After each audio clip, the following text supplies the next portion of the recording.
ले लिया। तब उसने वहाँ चंडिका पर गदा से प्रहार किया, किंतु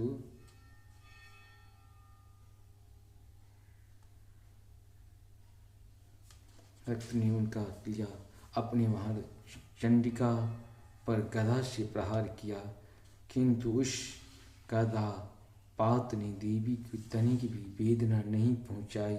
रक्त बीज की घायल शरीर से बहुत सा रक्त गिरा, किंतु किंतु ज्यों ही वह गिरा त्यों ही चामुंडा ने उसे अपने मुख में ले लिया।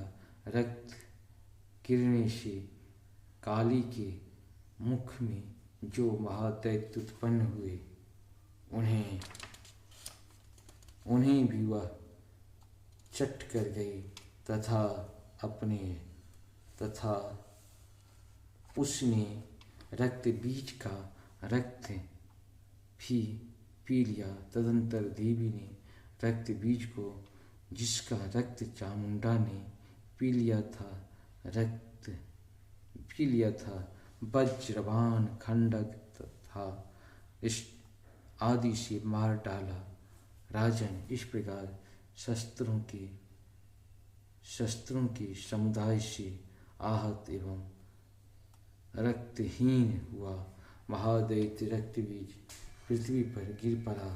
नरेश्वर, इससे देवताओं को अनुपम हर्ष की प्राप्ति हुई और मातुगन उन असुरों के रक्तपान के मद से उद्यत सा होकर नृत्य करने लगा। इस प्रकार मार्कंडेय पुराण में शर्वाणी के मनवंतर की कथा के अंतर्गत देवी महात्म रक्तबीज वध नामक 8वां अध्याय पूरा हुआ।